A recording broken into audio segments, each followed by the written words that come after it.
April of 1944, 20,000 feet above central Germany.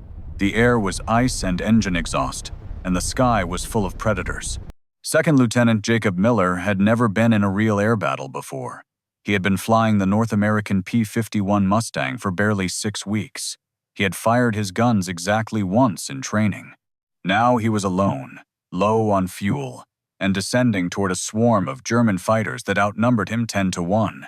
If you think the odds were impossible, you are right.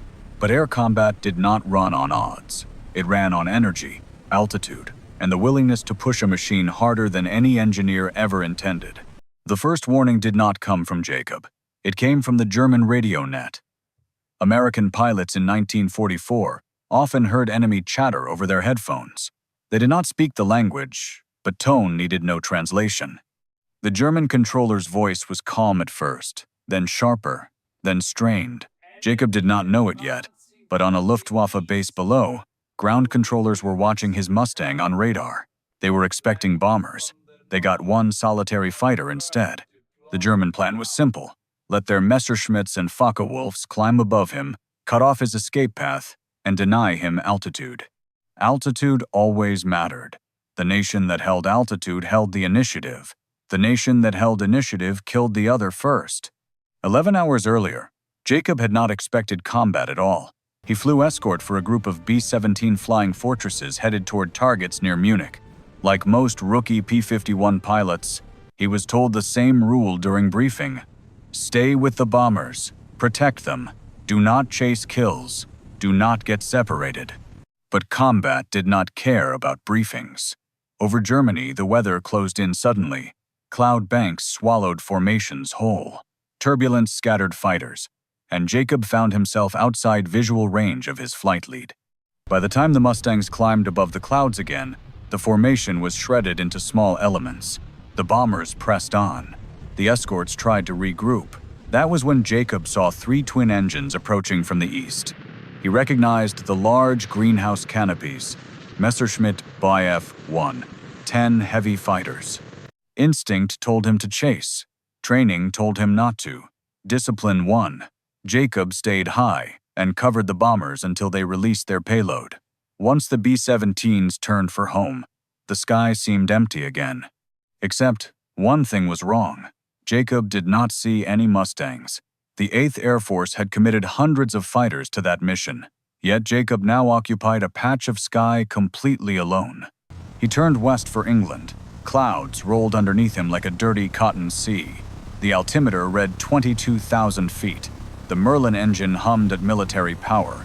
Everything looked perfect, until a burst of black smoke snapped open 50 yards off his right wingtip. German gunners below had spotted a silver silhouette reflecting sunlight. Flak meant cities. Cities meant airfields. Airfields meant fighters. Jacob pushed his throttle forward. The Merlin engine surged. He dove slightly to gain speed, worried not about flak, but about what flak usually summons. German fighters were trained to orbit near flak belts, waiting for stragglers. It took less than 5 minutes for the first one to appear. The aircraft was a Focke-Wulf F-190. The Germans called it the Butcher Bird. It had broad wings, a radial engine, and cannon that could rip a bomber in half. It also held altitude poorly and bled energy in sustained climbs. Jacob had read that in briefings. He had never seen someone exploit it in real life. The F-190 pointed its nose straight at him. Jacob pushed his stick forward. The Mustang rolled right and down, letting gravity add speed. Air whined across his canopy. At 400 miles per hour indicated, the Mustang turned into a blade. Jacob pulled back gently, converting speed into altitude. The Focke-Wulf tried to follow and stalled out in the climb, dropping away like a stone. Jacob had not killed anyone, but he had survived the opening move. Above the clouds, 3 more fighters appeared, black crosses on gray wings. These were Messerschmitt Bf-109G models, fast, heavily armed, and deadly in the hands of a veteran. Jacob was a rookie. The Germans above him were not. Jacob did not run. Running in the vertical made you slow. Running horizontally made you predictable. He instead did what the Mustang did best. He went down. Down in a Mustang did not mean falling. It meant accelerating so hard the airframe trembled. The Merlin engine had a two-stage supercharger that kept power at altitude. German fighters could dive fast too, but they struggled to match the sustained dive acceleration of the Mustang, especially once the Americans modified prop governors and radiator flaps. Jacob pushed through 20,000 feet, then 19, then 18. The air grew thicker, and control surfaces bit harder. The Germans followed, but they had made a mistake. They had traded altitude for position. Jacob now had energy to play with. He pulled a climbing left turn. The Mustang arced upward, bleeding speed but gaining angle. The Messerschmitts tried to latch onto his tail. They climbed, but Jacob rolled over and dove again. The Germans overshot, losing visual for a moment. Jacob leveled out north of a railroad line. He recognized it vaguely from his maps.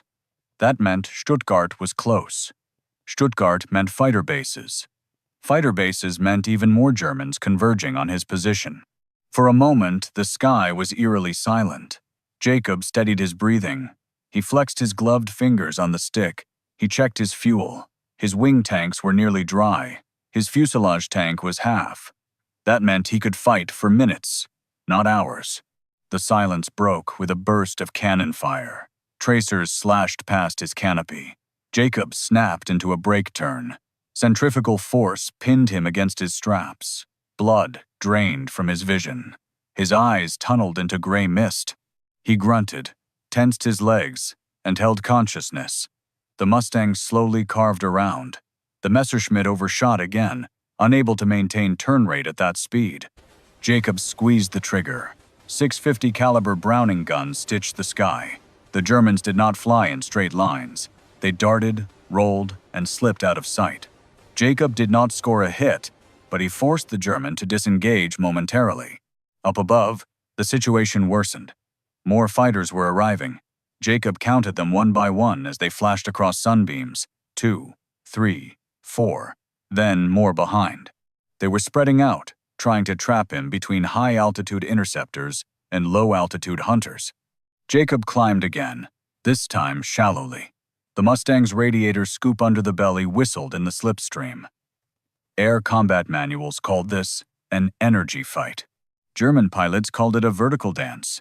Jacob called it terrifying. Then the radio crackled. Not on the American frequency, on the German one. Jacob did not speak German, but he recognized one word, repeated twice, then a third time, with panic. Abort, abort, abort. The Germans had been shadowing Jacob longer than he realized. To them, he looked like bait. A lone fighter usually meant bombers were behind or above. German doctrine pushed fighters to intercept bombers, not chase single Mustangs down to treetop height. But some Luftwaffe pilots were hunters by instinct. They ignored orders. They chased alone. Jacob heard frantic yelling in his headset, more German words, then something new. He is gaining on us. Jacob did not understand the sentence fully, but part of it was unmistakable. Gaining. Jacob looked down at his airspeed, over 400 miles per hour.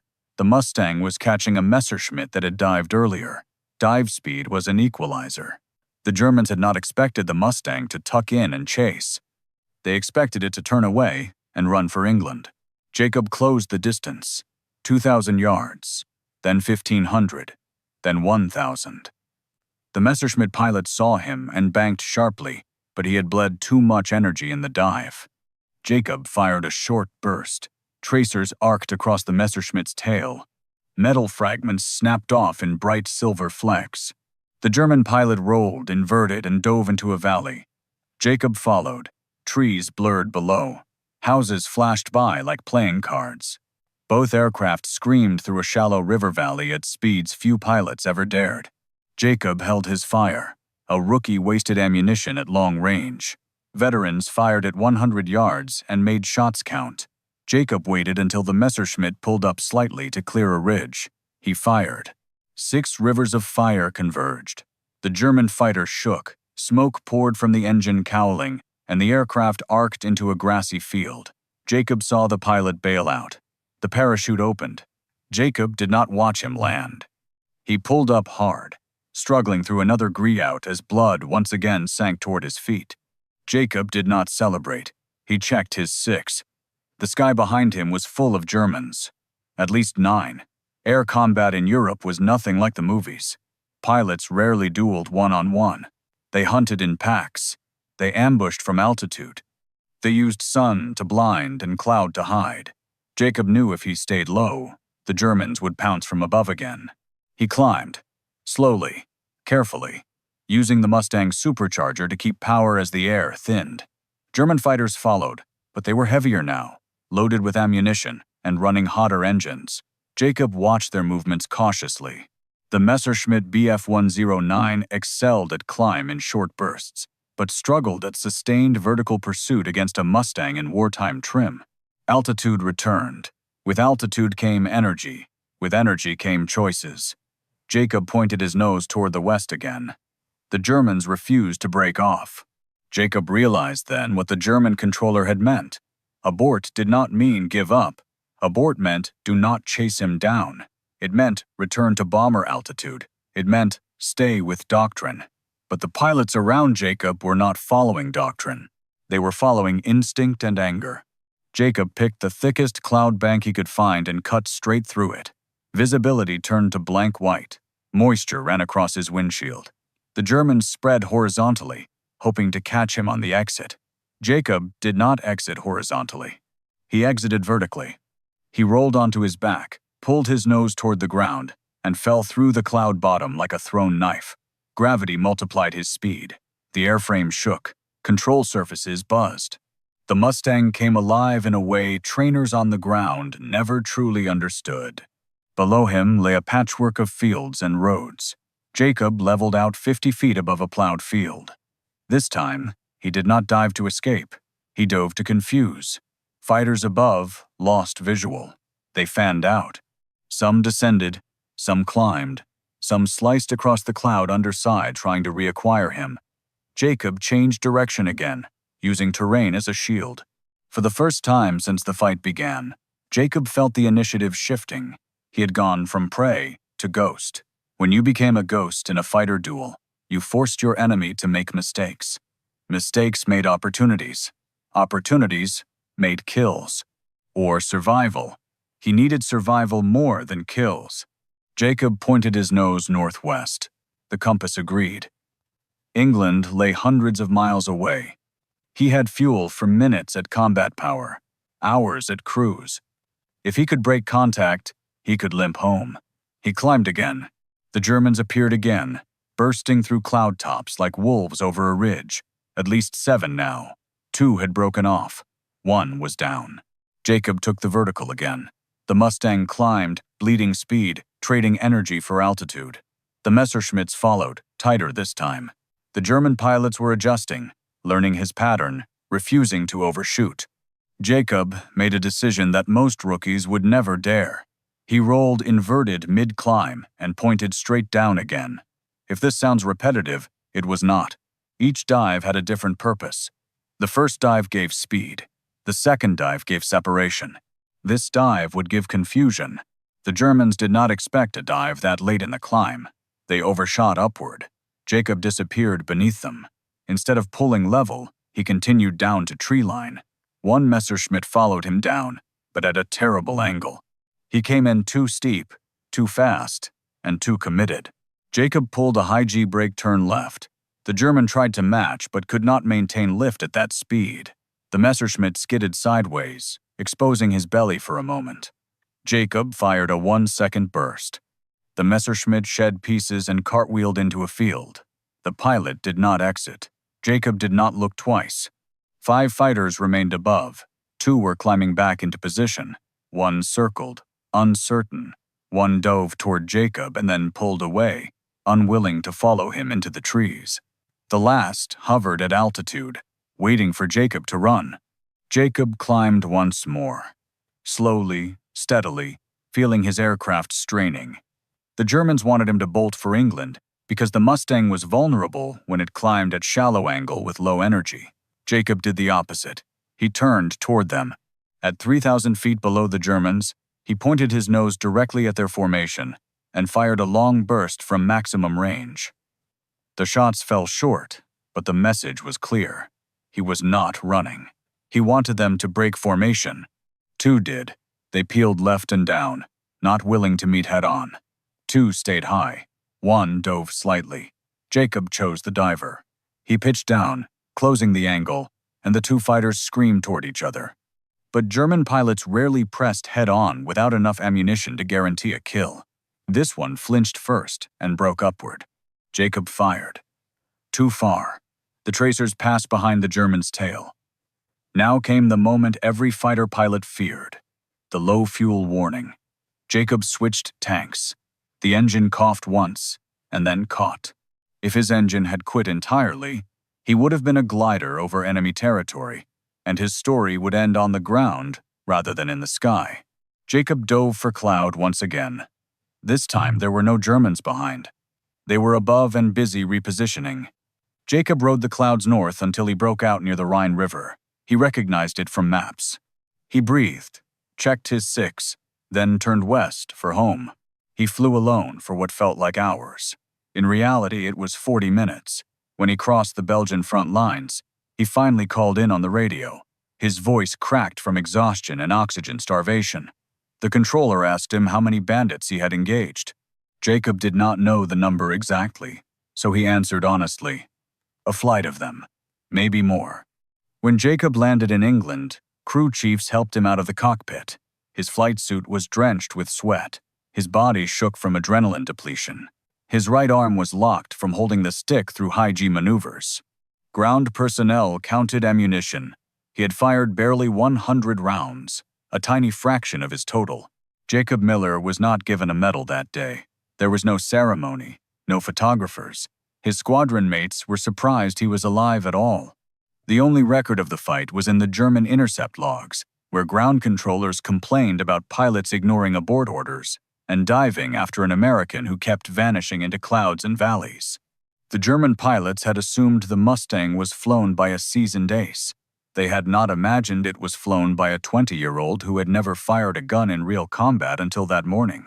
Air battles in the European theater were never fair, not for bombers flying into flak belts, not for rookie Mustangs facing veteran Luftwaffe aces. Most pilots did not come home from their first real fight. But those who did carried lessons that books could not teach. Jacob learned that altitude was a bank account, energy was currency, gravity was a weapon, and fear was something you managed, not something you erased. The Germans learned something too. They learned that the Mustang could dive faster than expected, climb longer than expected, and that American rookies sometimes fought like veterans because the alternative was death. Jacob survived that mission. He flew dozens more. He never became a famous ace. He never wrote a memoir. He never claimed kills loudly in bars. But for one terrifying hour above central Germany, a rookie P-51 pilot fought 10 enemy fighters, escaped multiple traps, and returned home without a scratch. There was no official kill tally for that day, no medals pinned for a photographer, no grand speeches about courage.